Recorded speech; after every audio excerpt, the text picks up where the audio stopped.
The phone rang at 3:47 a.m. You know that sound, don't you? The way a phone rings differently in the dead of night. Like it carries the weight of bad news in every vibration.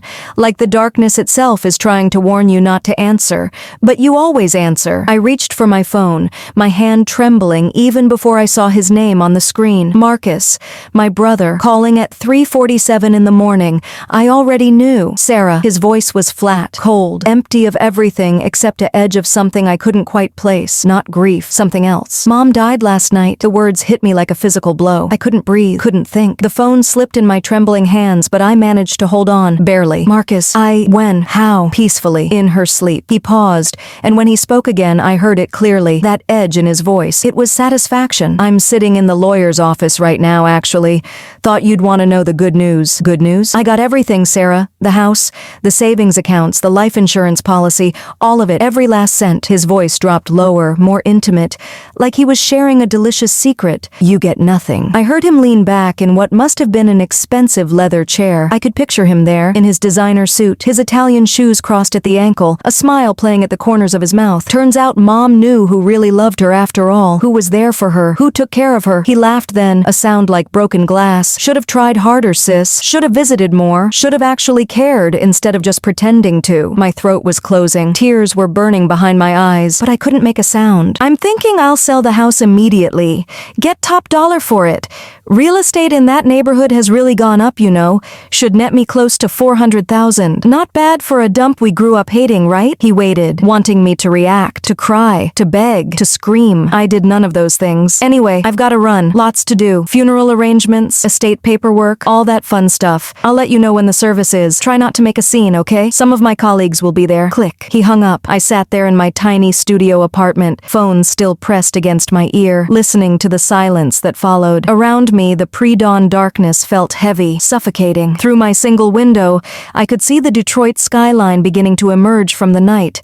Building by building, light by light, my mother was gone. The woman who had sacrificed everything, who had loved me unconditionally, who had been my whole world was gone, and my brother thought he'd won. Despite the grief crushing my chest like a physical weight, despite the tears now streaming down my face in rivers, despite the hole that had just been torn through the center of my life, I smiled. Not a happy smile, not even a bitter one, but a knowing smile, because Marcus had no idea what was coming. He had no idea what Mom had done in those final clear moments before the disease took her completely. He had no idea about the video, about the real Will, about the truth he was about to face. But more than that, he had no idea what he'd already lost. Let me tell you a story. The real story. The one Marcus never bothered to see because he was too busy looking at spreadsheets and stock portfolios and his own reflection in his penthouse windows. Let me tell you about love and sacrifice and what it really means to be there for someone. Let me tell you about our mother. I was 8 years old when I first understood that we were poor. Not the kind of understanding that comes from lectures or explanations,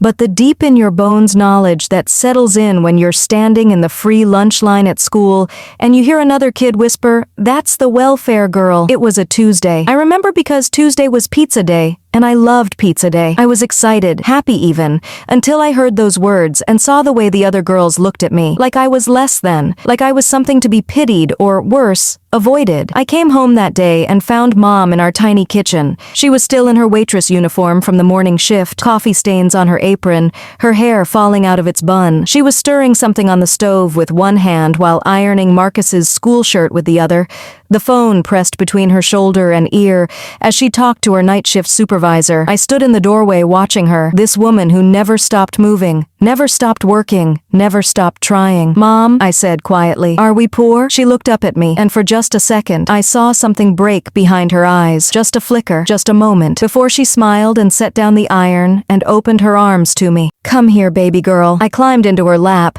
even though I was getting too big for it, and she held me tight. "You know what rich means, Sarah?" she asked, her voice soft against my hair. "It doesn't mean having money. It means having what matters. And we have each other. We have love. That makes us the richest people in the whole world." I wanted to believe her. I tried to believe her. But from across the room I heard Marcus scoff. He was 12 then, sitting at our secondhand table doing homework, and he looked up with disgust written all over his face. "That's garbage, Mom," he said, his voice hard. "We're poor. Just admit it. We're poor, and everyone knows it, and it's humiliating. Marcus, I hate it here. her. I hate wearing other people's old clothes. I hate having nothing. I hate that you work all the time and we're still broke. He slammed his textbook shut. When I grow up, I'm going to have money. Real money. And I'm never coming back to this dump. Mom flinched like he'd hit her. I felt her arms tighten around me, felt the way her breath caught. This dump is our home, she said quietly. And everything I do for you and your sister. Yeah, well, maybe you should have gotten a better education, made better choices. Then we wouldn't be stuck here. He grabbed his backpack and walked out, slamming the door behind him. I felt Mom's tears drop onto my hair. She didn't make a sound, but I felt them, hot and heavy,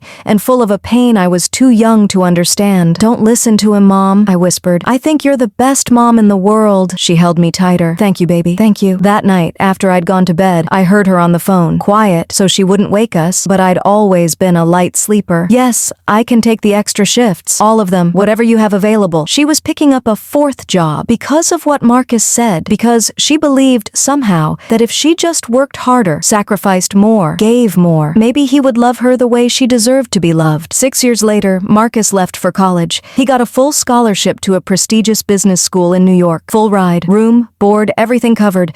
It was his ticket out, and he grabbed it with both hands. The day he left, I was 14. I helped him pack, carefully folding his clothes, making sure he had everything he needed. You're going to do amazing things, I told him, meaning it. Despite everything, he was still my brother. I was still proud of him. He barely looked at me. Yeah, you'll come back for Thanksgiving though, right? Mom's already planning the menu. She's so excited. He zipped up his suitcase with more force than necessary. We'll see. Mom drove him to the airport. She came home 3 hours later, her eyes red from crying, but she was smiling. He's going to be so successful, she told me, showing me the picture she'd taken of him at departures. My boy is going to change the world. He didn't come home for Thanksgiving, or Christmas, or spring break. He's so busy, Mom would say, making excuses he never bothered to make himself.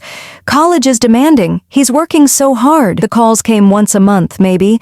Always brief, always with him multitasking. I could hear it in his voice. The click of his laptop keyboard, the rustle of papers, the distance. How are you, son? Mom would ask, her whole face lighting up just from hearing his voice. Fine, busy. Look, Mom, I gotta go. I'll call you later. Later never came. But the excuses did. From Mom. Always from Mom. He's doing internships. He's networking.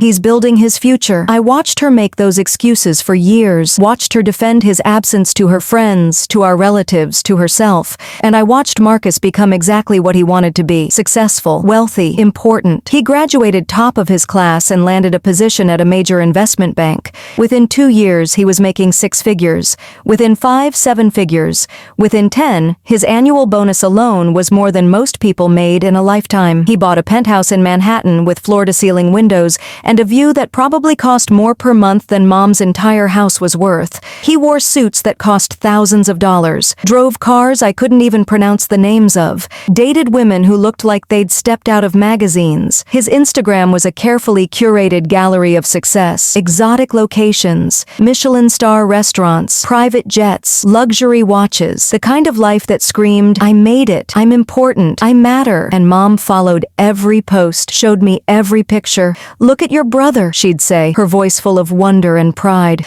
Look at what he's accomplished. What broke my heart wasn't his success. It was the fact that in none of those pictures, in none of those carefully crafted posts about his amazing life, was there ever any mention of where he came from, of the woman who'd worked 4 jobs to give him a chance, of the tiny apartment where she'd stayed up late helping him with homework while her feet bled from standing all day, of the sacrifices she'd made so he could have that scholarship, that education, that future. He'd erased us, erased her, like we were something to be ashamed of. But every month, like clockwork, a check would arrive, $500, made out to Mom, with a little note, for expenses, hope you're well, $500, from a man making millions. And Mom would hold that check like it was a love letter. He's so thoughtful, she'd say. Even with how busy he is, he still takes care of me. I never had the heart to tell her what I saw, that those checks weren't love. They were guilt payments, hush money, a way to check a box that said good son, without actually having to be one. I took a different path. I went to Wayne State, right here in Detroit, lived at home, commuted, got my degree in social work. Sarah, honey, are you sure? Mom had asked when I told her. You could go somewhere else, somewhere better. I don't want you to feel like you have to stay. But I I didn't feel like I had to. I wanted to. Because while Marcus was building his empire of glass and steel, I was watching Mom get older, watching her slow down, watching the toll that decades of hard work had taken on her body. And I couldn't imagine being anywhere else. Y'all became a social worker, working with kids in the same neighborhoods we'd grown up in. Kids who were hungry, scared, poor, kids who reminded me of us. My apartment was small, my paycheck smaller, but every Sunday, I'd pick up Mom and we'd have dinner together. Every birthday,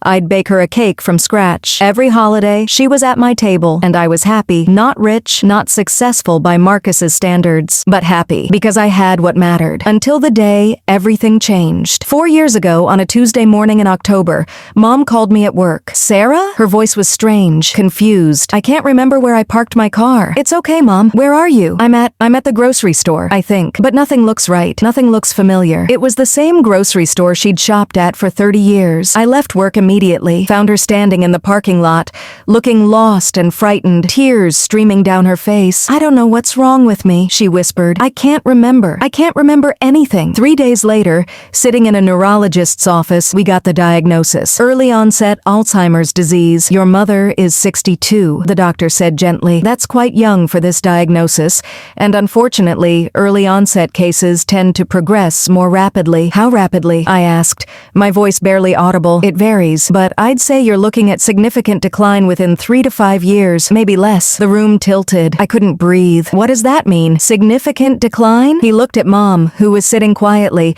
her hands folded in her lap, already seeming smaller somehow. Memory loss will accelerate.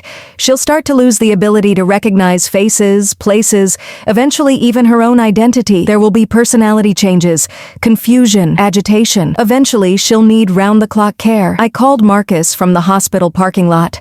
My hands were shaking so badly I could barely dial. He answered on the 5th ring. Sarah? Kind of in the middle of something. Mom has Alzheimer's. Silence. I could hear voices in the background, the clink of glasses. He was at a restaurant. How bad? Bad, Marcus. Early onset. The doctor says it'll progress fast. She needs family. She needs you to come home. More silence then. Jesus. That's really tough. Look, I'm closing a merger right now. Major deal. Worth about $40 million. I can't just walk away from that, but I'll send more money. Whatever she needs. You can hire the best nurses, the best. She doesn't need nurses, Marcus. She needs her son. She needs you. I'll come for Christmas, I promise. I'll be there for Christmas. He wasn't there for Christmas. And the disease didn't wait. Within 6 months, Mom started forgetting recent conversations, then recent days, then weeks. I'd visit and she'd ask me the same questions over and over. Did you eat lunch, honey? Yes, Mom. We just ate together. Oh, did we? I don't remember. 5 minutes later. Did you eat lunch, honey? Within a year, she started getting lost. She'd drive to the bank and forget how to get home.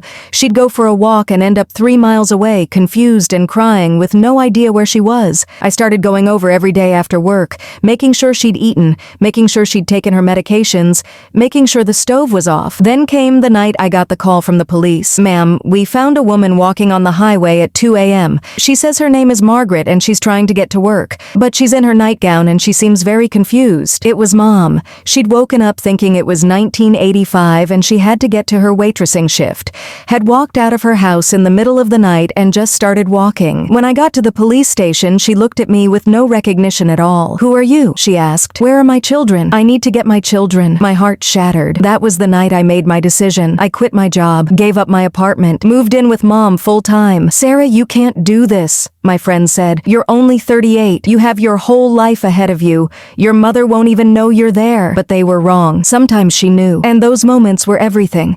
The next 3 years were the hardest of my life. I learned to help her dress when she forgot how buttons worked, to bathe her when she became afraid of water, to feed her when she forgot how to chew. I learned to lock the doors from the inside so she couldn't wander, to hide the car keys, to remove anything she might hurt herself with. I learned to sleep lightly, always listening, because she'd wake up confused and try to leave, convinced she had somewhere she needed to be. Some days were good. She'd wake up and know me. Those days, we'd sit on the porch together, holding hands, and she'd tell me stories I'd heard 100 times but would never tire of hearing. You were such a sweet baby, she'd say, smiling at me. Always smiling, always so full of love. I learned from you, Mom. Did I ever tell you about the time you tried to bake me a birthday cake? Yes, Mom. I was 5 and I nearly burned down the kitchen. She'd laugh, delighted excited, like it was the first time she'd remembered it in years. Maybe it was. Those were the good days, but the bad days were unbearable. On bad days, she didn't know me at all. Worse, she was afraid of me. "Who are you?" she'd scream, backing away from me. "What are you doing in my house? Get out! Get out! Mom, it's me. It's Sarah. I'm your daughter." "I don't have a daughter. You're lying. Help! Someone help me." I'd have to call her doctor, get her sedated, hold her while she fought me, scratched me, hit me, all the while screaming for her mother, for someone to save her from this stranger in her house. And every time, after the medication finally calmed her, after she finally fell asleep, I'd sit on the bathroom floor and cry until I had nothing left. Some nights I'd call Marcus, leave voicemails. "She doesn't know who I am anymore. Please come home. Please." He never called back. But every month that check arrived. $500, like clockwork. I stopped cashing them. Just put them in a drawer and let them pile up. 36 checks. 36 months of him buying his way out of being a son. Meanwhile, my savings evaporated. Medical bills, adult diapers, special locks, modifications to the bathroom, medications that cost more than my old rent, doctor visits, emergency room visits when she fell or had a panic attack so severe I thought she was having a heart attack. I sold my car, sold my furniture, sold everything I owned that had any value, and I stayed because she was my mother and she'd given me everything. Now it was my turn. 2 years into her diagnosis, something extraordinary happened. Mom started having these moments of crystalline clarity, like the fog would suddenly lift and she'd see everything with perfect, heartbreaking understanding. It was a Saturday evening. I was helping her get ready for bed, a process that now took over an hour and usually involved tears and resistance. But that night, as I was buttoning her nightgown, she suddenly grabbed my wrist. Her grip was strong, urgent. "Sarah," her voice was different, clear, present. "Mom, I see you. I see what you've done for me." Tears immediately flooded my eyes. "Mom, you don't have to." "Shh, listen to me, baby. I don't know how long I have before I lose this again." Her eyes were sharp, focused in a way they hadn't been in months. "You've sacrificed everything. Your job, your savings, your whole life. For me. I love you, Mom. That's what you do for people you love." Marcus doesn't come. It wasn't a question. It was a statement of fact. He sends money, but he doesn't come, does he? I couldn't lie to her, not when she was this present. "No, Mom, he doesn't come." A tear rolled down her cheek. I was so proud of his success, so proud, but I was blind. I thought if I just loved him enough, if I just supported him enough, he'd remember where he came from, who sacrificed for him. "Mom, but you remembered. You stayed, even when it was hard, even when I don't know who you are. You stay." She pulled me close, her hands on either side of my face. "You're the one who knows what love means. Real love, not the kind you can put in an envelope and mail." We held each other and cried. The next day, during another clear spell, she called her lawyer. "I'm changing my will," she told him. "Everything goes to Sarah. The house, the savings, the life insurance, everything. Mom, you don't have to do this. Marcus should." She looked at me with those clear, knowing eyes. "Marcus chose money over family a long time ago. Now I'm choosing family over Marcus." But then she did something that showed me who she really was, even as her mind was failing. She asked me to record a video on my phone. I set it up on the dresser, pressed record, and stepped back. Mom looked directly into the camera. Her voice was steady, strong. "Marcus, if you're watching this, I'm gone, and there are things I need to say to you that I should have said a long time ago. I left everything to your sister, not because I didn't love you. God knows I loved you. I loved you so much it broke my heart every time you didn't call, every holiday you missed, every promise you broke. But Sarah was here when I was scared, when I was confused, when I didn't even know my own name. She was here. She gave up everything for me. Her career, her savings, her youth, her future. She stayed when it was hard. She loved me when there was nothing to gain from it. She held my hand when I couldn't remember who she was. That's what love is, son. Not money, not success, not checking a box by sending checks. Being present, being there in the mess and the pain and the heartbreak. That's love. I hope someday you understand that. I hope someday you realize what you lost when you chose Wall Street over family, when you chose status over being someone's son. But whether you do or don't, know this: Sarah deserves everything I'm leaving her. She earned it in ways you'll never understand, in ways that can't be measured in dollars. I'm proud of your success, Marcus. I always was, but I'm prouder of your sister's heart. And in the end, that's what mattered more. She paused, wiping her eyes. I love you, son. I always will. But love without action is just words, and words weren't enough. She looked at me, and I stopped the recording. Make sure he sees that, she said. Make sure he understands. 3 days later, the fog came back, and this time, it never fully lifted again. 6 months later, Mom stopped speaking. 3 months after that, she stopped eating. The final year, she was barely there at all. Just a shell, a ghost of the vibrant, loving, fierce woman who had raised me. But I stayed. I held her hand every day, played her favorite songs, read her favorite books, even though I didn't know if she could hear me. And Marcus? He finally visited. Once, 8 months before she died. He walked in wearing a suit that probably cost more than Mom's monthly Social Security. His shoes were so shiny I could see my reflection in them. He smelled like expensive cologne and self-importance. He looked at Mom, tiny, frail, barely conscious in her hospital bed, and I saw it, just for a second. Disgust. Jesus, Sarah, is there anything they can do to make her more comfortable? She's dying, Marcus. This is what dying looks like. He stayed for exactly 2 hours, took some photos for his Instagram with a caption about cherishing every moment with family. Then he had to go. Important meeting. Couldn't be rescheduled. I'm sorry I can't be here more, he said at the door. But it looks like you have everything under control. Under control. Like our mother's death was a project to be managed. He left. Mom died 3 weeks later. I was holding her hand, playing her favorite song. She took one breath, then another, then nothing. And she was gone. I sat there for an hour, just holding her hand, crying silent tears, saying goodbye to the woman who had been my whole world. Then I called Marcus. She's gone. I'll handle everything, he said immediately. All business. Funeral home, lawyer, all of it. Don't worry about a thing. And he did. He swooped in, took over, made all the decisions. Expensive funeral home, elaborate service, flowers everywhere. Everything that would look good, photograph well, make him seem like a devoted son. I was too numb with grief to fight him until this morning, 3:47 a.m., when he called to tell me he'd gotten everything. I'm still sitting here by my window. The sun is fully up now, painting Detroit in shades of gold and amber. My phone rings again. It's the lawyer. Miss Sarah, this is Howard Chen, your mother's attorney. I need to speak with you about her actual will. There's been a misunderstanding with your brother. I know, Mr. Chen. I know about the new will. Oh, well, good. That makes this easier. He clears his throat. Your mother left very specific instructions. Everything goes to you. And there's a video she wanted your brother to watch. Should I? Yes. Please send it to him. He needs to see it. Of course. And Miss Sarah, your mother spoke very highly of you in our meetings. She wanted me to tell you something if this situation arose. She said, and I quote, "Tell my Sarah that she made my last years beautiful.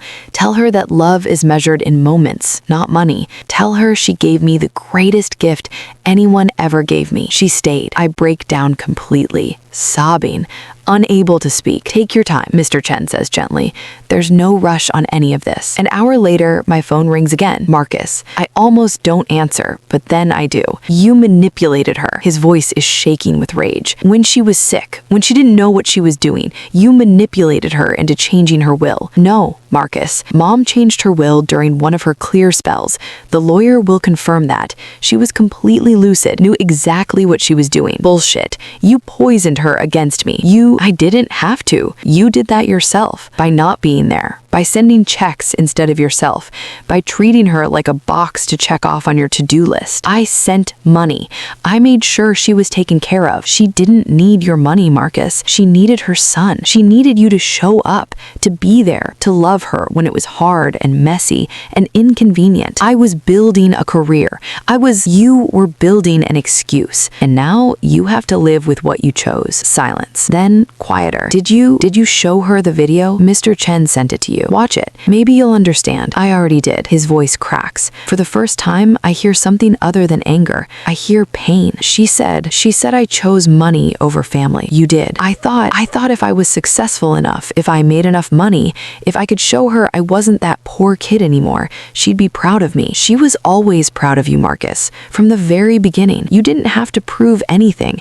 You just had to be her son. I hear him crying now, really crying. I can't get it back, can I? All those years, all those moments, I can't get them back. No, you can't. What do I do now, Sarah? How do I live with this? And despite everything, despite his cruelty on that 3:47 a.m. call, despite all the years of absence and abandonment, I feel sorry for him. Because I got to say goodbye. I got those 3 years of being present, of holding her hand, of being there. And he got nothing. All the money in the world, and he got nothing that mattered. You live with it, I say gently, the same way we all live with our choices. And maybe you learn from it. Maybe you become the kind of person who shows up, who stays, who loves people even when it's hard. Is it too late? Too late for mom? Yes. Too late for you? I don't know, Marcus. That's up to you. I hang up and I sit here in the morning light thinking about mom, about her hands, rough from work but gentle when they held mine, about her voice, singing while she cooked our simple meals, about her smile, the way it could light up a room even when we had nothing, about her love, unconditional and fierce and forever. I didn't inherit much, a small house, some savings, enough to rebuild my life, but I already had my inheritance. I inherited every Sunday dinner, every bedtime story, every I love you whispered in the dark. I inherited the feel of her hand in mine as she took her last breath. I inherited 3 years of moments that Marcus will never have, can never buy, can never get back. I inherited the knowledge that I showed up,